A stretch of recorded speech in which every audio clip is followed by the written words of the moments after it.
Alors je suis vraiment très heureuse de vous accueillir tous ici ce soir, surtout en cette occasion, pour vous présenter les meilleurs vœux au nom du conseil municipal. C'est donc une soirée un peu particulière pour nous tous. Donc je vous souhaite à tous une très bonne et très heureuse nouvelle année, en espérant que la période de trouble que nous traversons ne laissera qu'un très mauvais souvenir, mais que l'on va pouvoir aller de l'avant quand même. Alors évidemment, je souhaite que cette nouvelle année vous apporte à tous la santé, plein de petits bonheurs quotidiens, le travail et l'emploi pour tous ceux qui sont en recherche, mais également que cette année soit innovante, tout en restant solidaire. C'est très important à nos yeux. C'est-à-dire qu'il va falloir que nous puissions agir tous ensemble pour notre belle commune, parce que c'est une belle commune. Et au regard de l'allusion que j'ai faite juste avant, eh bien, j'espère que nous serons tous ensemble veiller pour préserver cette liberté d'expression qui est si chère à tous les Français. Nous sommes le peuple qui l'a peut-être initié. Donc, soyons tous vigilants afin de conserver cette liberté d'expression. C'est aussi un des fondements de notre collectivité, de notre fonctionnement ici. J'excuse tout particulièrement M. Jean-Claude Godinot, le président de la communauté de communes des Vals de Saintonge, parce que je me doutais bien qu'avec les 112 communes de la CDC, en 15 jours, il ne peut pas participer à tous les vœux sur toutes les communes. Et puis, nous avons une pensée aussi pour Angelo Lionello, notre premier adjoint, qui est absent, retenu par des problèmes familiaux, et il regrette de ne pas être parmi nous ce soir. Alors, présenter ses vœux pour une nouvelle année, c'est souhaiter le meilleur à toutes les personnes auxquelles nous portons intérêt. Alors pour nous, conseil municipal, il s'agit donc en cette circonstance de s'adresser à tous les acteurs de la commune, tous les habitants, mais également qu'ils fassent partie, qu'ils soient habitants sur la commune ou pas, à tous les entrepreneurs, tous les artisans, tous les commerçants, les professions libérales, bref, à vous tous, sans lesquels nous ne pourrions pas avancer ni mettre en œuvre nos projets. Vous tous, pour nous, vous constituez le cœur, le poumon, les organes vitaux de la commune, parce qu'une commune, ça doit être vivant, ça doit bouger, ça doit avancer, ça doit vivre, respirer. Présenter ses vœux, c'est aussi accueillir tous les nouveaux habitants, pour faire en sorte qu'ils se sentent partie prenante de notre collectivité, qu'ils se sentent bien accueillis. Il n'est pas toujours facile d'arriver dans une nouvelle commune, de s'insérer dans un tissu qui vit, qui existe déjà, qui bouge. Et pourtant, donc je m'adresse à tous les nouveaux venus, sachez que vous êtes attendus, que la mobilisation de tous est importante pour notre vie quotidienne, notre vie culturelle, associative, la vie citoyenne. Et donc n'hésitez surtout pas à rentrer en contact avec les agents, les élus, le monde associatif. Tout le monde est là pour vous accueillir, vous aider, vous renseigner et faciliter votre bien vivre à Bernay-Saint-Martin. Il va vous falloir donc bien connaître également tous les acteurs associatifs, économiques, élus et agents de la commune dont je viens de parler. Alors à cette fin, vous pourrez découvrir un petit affichage que j'ai souhaité que nous réalisions afin de prendre conscience de l'existence et de l'ampleur de l'ensemble des acteurs économiques. Ils sont nombreux pour une petite commune comme la nôtre. Nous en avons recensé 39. Il y a sur notre petite commune 39 entrepreneurs, artisans, commerçants. Je n'ai pas comptabilisé ici les entreprises agricoles, donc ça pourrait être encore plus important, dans 25 domaines d'activités différents. Et je pense que beaucoup d'entre nous ne savent pas tout ce qui existe et tout ce qui est proposé chez nous. C'est la raison pour laquelle je voulais mettre à l'honneur aussi cette facette économique de la commune. Et nous voyons finalement que nous avons tout près, ce que l'on va parfois chercher bien loin. Donc n'hésitez pas à vous reporter, à aller regarder un petit peu tout ce qui existe sur la commune dans le domaine économique. Alors le conseil municipal souhaite également mettre à l'honneur et présenter officiellement ses vœux à tous ses agents. Tous les agents municipaux, sans les compétences desquels il nous serait très complexe de mettre en œuvre nos projets. Heureusement qu'ils sont là pour nous y aider. Alors, je pense évidemment à l'équipe technique, je vais dire qui agit dans l'ombre. Et je dis qui agit dans l'ombre, parce que finalement, on entend souvent dire qu'on ne les voit pas beaucoup. Que font-ils? Je peux vous assurer qu'ils travaillent dur. On les voit peu, parce qu'ils sont peu nombreux, et que nous sommes constitués de nombreux villages. Il y a Hubert, notre garde champêtre, qui, au-delà de cette mission-là, coordonne, anime l'équipe technique, tout en ayant la charge de l'entretien du patrimoine de la commune.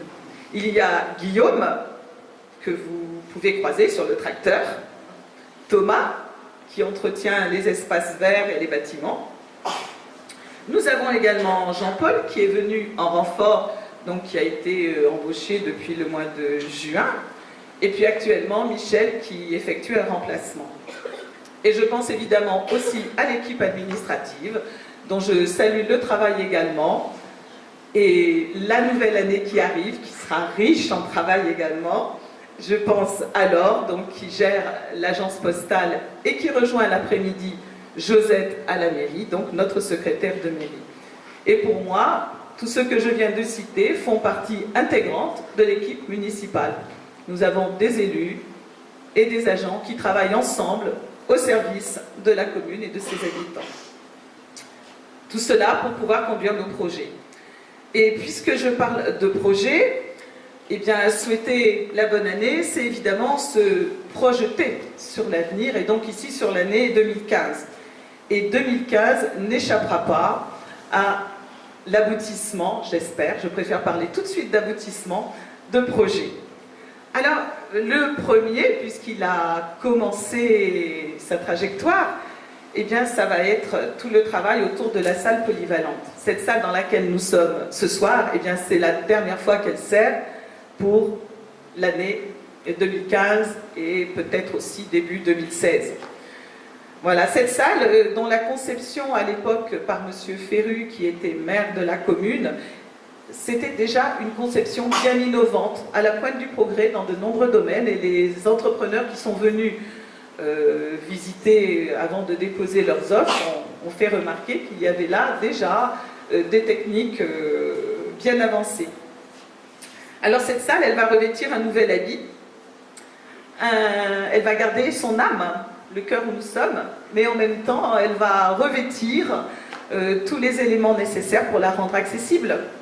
Accessible aux personnes à mobilité réduite, accessible aux personnes en situation de handicap, pour la rendre en conformité avec la loi. Un habit aussi pour générer des économies d'énergie. Tous ceux qui la fréquentent depuis un certain temps savent que au niveau du chauffage, ça n'est pas au point, qu'il faut vraiment la mettre à chauffer longuement à l'avance et que l'on consomme énormément pour avoir une température juste correcte. Donc des travaux liés au chauffage et à l'isolation, la l'isonorme électrique également. Tout ceci permettra de découvrir, d'ici un peu plus d'une année, un nouvel outil au service de la population, au service de la culture, de la dynamique associative, qu'elle soit associative ou privée d'ailleurs, parce que la dynamique, elle peut être privée aussi. Et pour nous, c'est un premier gros projet parce que cela va requérir toute notre attention pour suivre le chantier de façon efficace, afin de ne pas avoir de mauvaises surprises. Et cela demandera vraiment un réel investissement de tous pour assister à toutes les réunions de chantier, car nous avons tous eu des expériences un peu douloureuse à la réception de chantier et nous ne voudrions pas la vivre là. Donc il va falloir vraiment bien s'investir.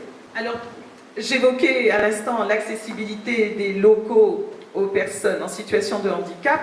La loi nous impose cette année de programmer les travaux pour mise en accessibilité de tous les locaux accueillant du public.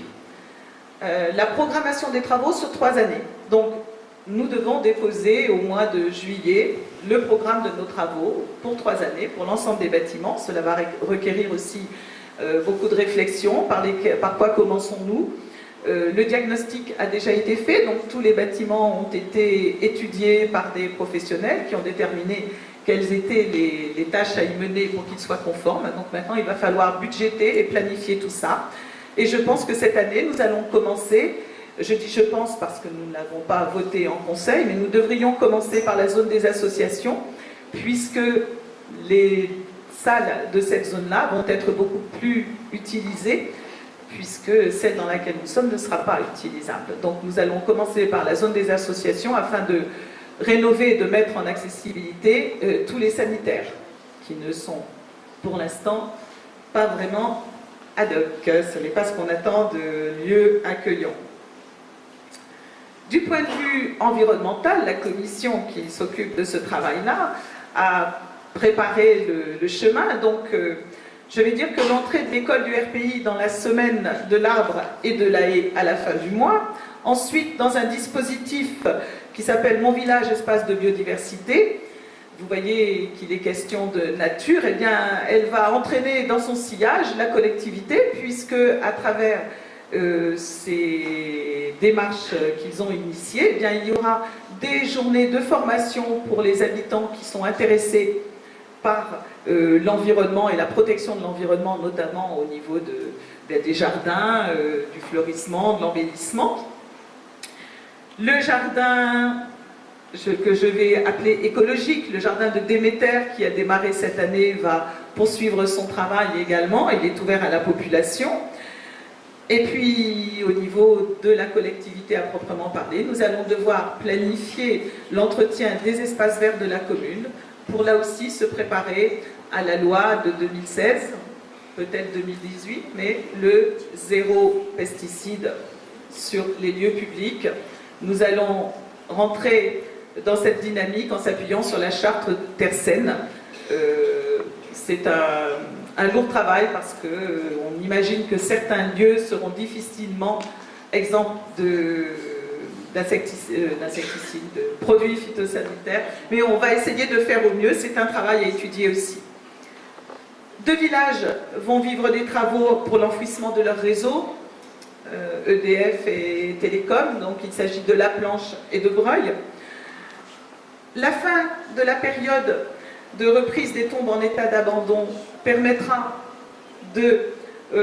d'améliorer le cadre funéraire, les cadres des cimetières, et en particulier, même si c'est un petit peu indépendant, le portail du cimetière de Saint-Martin va être rénové ou remplacé. Nous attendons les devis. Il y a aussi un travail en cours qui va se poursuivre tout au long de l'année, et je pense que là nous aurons abouti, sur le repérage des maisons délaissées, pour ne pas dire abandonnées, parce qu'il y en a dont il est difficile de retrouver les propriétaires, parce que nous souhaiterions qu'elles vivent, ces maisons, et éviter qu'elles tombent en ruine, et continuer aussi le repérage des bâtiments en état de ruine, afin de préserver la population des risques, et de donner une image positive du village. Et il y a de nombreux endroits où certains bâtiments qui sont complètement en ruine pourraient être enlevés.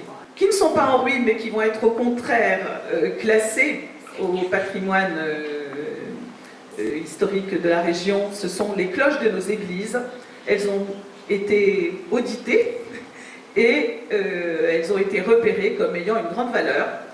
Donc celle de Saint-Martin date de 1533, bon, je peux me tromper mais c'est ça à peu près. Celle de Bernay de 1613 Et donc le conservatoire du patrimoine, le conservateur m'a écrit pour dire nous allons venir avec donc quelqu'un de Paris qui va venir les visiter et proclamer leur classement. C'est une richesse patrimoniale pour la commune, aussi pour l'Église, une façon d'avoir des subventions pour entretenir ces cloches, puisque celle de Bernay est immobilisée. Elle est immobilisée parce qu'elle risquerait de tomber. Donc quand on entend sonner, c'est une sonnerie électrique, ce n'est plus la cloche. Et nous aurons l'occasion d'organiser une manifestation parce que cette cloche va être descendue pour être réparée une fois qu'elle aura été classée. Et c'est un objet magnifique à pouvoir venir observer, regarder, très impressionnant. Donc nous le soulignerons par une manifestation. Et puisque je parle de manifestation, la commission culture et loisirs ne restera pas en compte, malgré l'absence de cette salle. Nous allons faire au mieux pour poursuivre l'animation à travers peut-être une nouvelle soirée théâtrale, évidemment la célébration du 14 juillet, les nuits romanes, la brocante, et peut-être une journée du genre les Bernésiens ont du talent, parce que j'ai vu que de nombreuses activités sont menées avec talent, de la peinture, de la broderie, de la poterie, de la reliure. Il y a énormément de choses à partager et ça pourrait être aussi l'occasion de se retrouver. Alors vous voyez, il y a de nombreuses actions prévues. Nous ne nous ennuierons pas et elles seront menées à terme grâce à une équipe qui travaille et qui travaille bien de concert. Tous les élus s'investissent, ils ont tous une mission à accomplir au moins. Et je terminerai en évoquant l'extérieur, j'allais dire l'extérieur, ce qui nous entoure et dont nous faisons partie. Je pense à cette nouvelle grande CDC dont nous faisons partie, qui gère énormément de choses pour nous sans que nous en ayons conscience au quotidien. Et elle va devoir, dans les 6 mois qui arrivent, choisir les compétences qu'elle exercera chez nous. Il s'agit donc d'y être présent afin de faire les bons choix.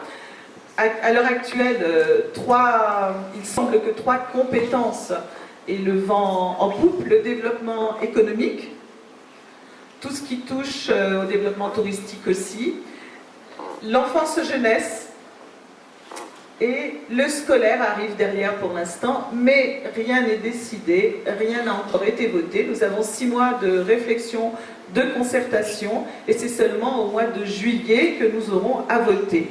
Et j'espère que le vote sera évidemment uniquement réalisé avec la vision du bien-être des populations.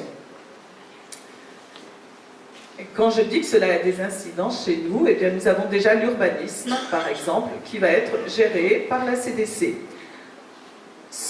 Bon, là, c'est ce que gérait jusqu'alors la direction départementale des territoires et de la mer qui se désengage, l'État continue à se désengager, et c'est aux communes de le gérer. Or, les communes n'ont pas la possibilité de gérer l'instruction des dossiers d'urbanisme, il faudrait employer quelqu'un de spécialisé, et donc c'est la CDC qui est en train de former du personnel qui fera ce travail-là pour nous. Et il reste un dernier point qui va nous toucher de très près, et vous en avez sûrement tous lu ou entendu, que les dotations de l'État pour les communes vont subir une baisse drastique, environ 30% pour commencer. Donc cela touchera chacun d'entre nous, puisque cela signifie une baisse des budgets. Alors sur Bernay-Saint-Martin, nous avons une chance, qui n'a pas toujours été reconnue comme telle à certaines époques, mais c'est avoir des éoliennes. Parce que nos éoliennes nous rapportent de l'argent chaque année. Et c'est en partie grâce à elles que nous garderons la tête hors de l'eau. Je tenais à le souligner parce que les équipes précédentes qui se sont lancées dans ce travail n'avaient pas forcément pensé qu'un jour elles nous sauveraient peut-être la mise. Mais il y a autre chose qui va pouvoir nous aider. Parce que, de façon non avouée, la baisse des dotations, c'est conduire à la disparition des petites communes. Parce que les grosses communes, les dotations sont allouées en fonction du nombre d'habitants, mais ce n'est pas tant de dotations par habitant. Ensuite, c'est exponentiel. En passant certaines tranches, plus la commune est grande, plus la dotation par habitant est importante. Donc ça n'augmente pas que en fonction du nombre d'habitants, c'est aussi exponentiel. Donc les petites communes qui ont peu d'habitants, avec une baisse importante de leur dotation, risquent de disparaître parce qu'elles n'auront plus les moyens même de gérer leur quotidien. Et cette volonté, je pense, de faire disparaître les petites communes s'accompagne de nouveaux dispositifs, évidemment. Il y a des perches qui se tendent par ailleurs. Et l'une d'entre elles peut être intéressante pour l'ensemble des communes, notamment la nôtre et alentour. C'est le dispositif des communes nouvelles.